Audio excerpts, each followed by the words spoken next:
Às vezes, a alma humana não grita. Ela sussurra. E esse sussurro é o que mais enlouquece. Imagine um quarto apertado. Não há janelas. O teto parece mais baixo a cada dia. E no centro, não há sangue, não há corpo. Há apenas ele. Um jovem magro, rosto pálido, olhos febris. Raskolnikov. O nome pode parecer estranho, mas o rosto... Talvez você reconheça. Talvez já o tenha visto no espelho. Ele acreditava ter cometido um crime em nome de uma ideia, uma teoria, algo que, em sua cabeça confusa e orgulhosa, justificaria atravessar a linha. Ele não matou por ódio, nem por dinheiro. Matou porque achava que podia, que devia, que era permitido. E esse é o início de tudo. Não do crime, mas do castigo. Porque o castigo não começa quando a justiça bate à porta. Ele começa antes. Começa quando você tenta dormir e sente a presença de algo ali, no canto do quarto. Começa quando a comida perde o gosto. Quando a luz parece hostil. Quando o tempo passa a pesar. E você passa a fugir de si mesmo. Dostoiévski entendeu isso como poucos. Ele não escreveu apenas uma história policial. Ele escreveu a anatomia da culpa. Despida, humana, brutal. E o mais inquietante é perceber que Raskolnikov não é um monstro. Ele é um de nós. Um jovem sufocado pela pobreza, pela cidade, pelas ideias grandiosas demais para a realidade miserável em que vive. E é aí que a tragédia começa.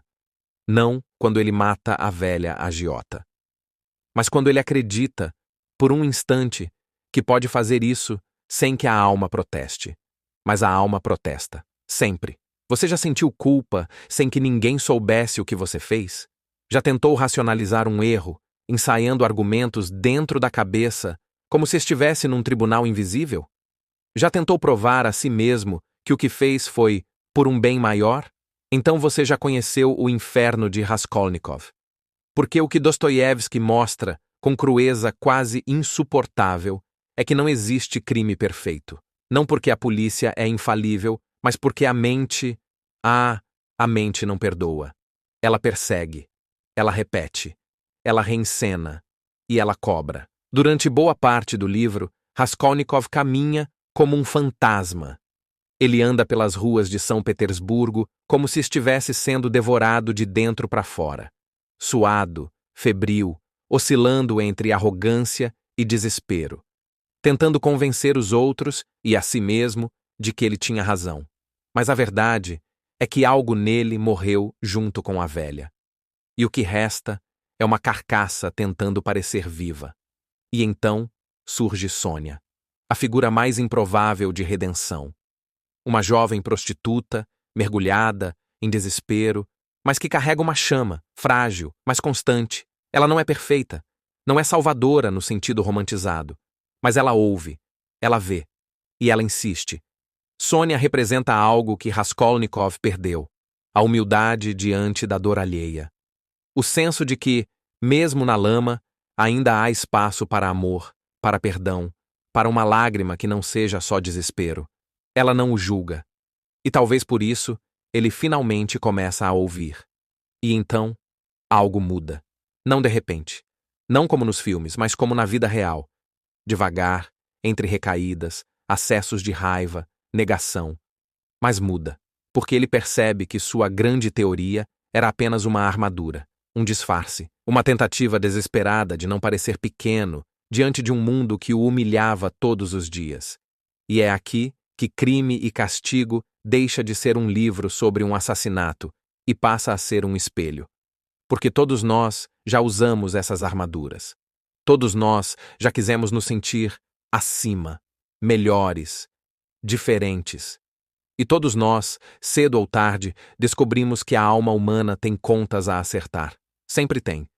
Você pode não ter matado ninguém, mas talvez tenha calado quando devia falar. Talvez tenha traído quem confiava. Talvez tenha mentido para manter uma imagem. Talvez tenha deixado alguém sangrar sozinho, porque ajudar exigiria descer do pedestal. E a culpa não grita. Ela sussurra, mas o sussurro dela atravessa paredes. No final, Raskolnikov se entrega. Mas não porque é pego, e sim porque percebe que continuar livre é pior. Porque a liberdade, quando não se tem paz, é apenas um outro tipo de prisão. Ele escolhe o exílio, a Sibéria, o frio, a pedra, o silêncio. Mas ali, no fundo do poço, ele reencontra algo que havia perdido, a possibilidade de recomeçar. Não como herói, nem como mártir, mas como alguém que decidiu parar de fugir. E talvez essa seja a mensagem mais dura e mais libertadora do livro. Não há redenção sem verdade. Não há perdão sem arrependimento. Não há cura sem dor. Vivemos em uma época onde a imagem vale mais que a consciência, onde os erros são apagados com filtros e narrativas. Mas Dostoiévski nos lembra que o verdadeiro tribunal é interno e que a sentença mais dura não vem da lei, mas da alma que deixou de se reconhecer. A grande tragédia de Raskolnikov não é ter matado, é ter acreditado, por um instante, que isso faria dele alguém melhor. E a grande vitória dele não é o perdão, é o colapso, a queda, a nudez diante da própria miséria. É preciso coragem para matar, mas é preciso ainda mais coragem para se olhar no espelho depois. E você? O que carrega aí dentro? Qual culpa você trancou a 7 chaves, fingindo que esqueceu? Qual decisão você tenta justificar todas as noites antes de dormir? Talvez seja a hora de parar de correr.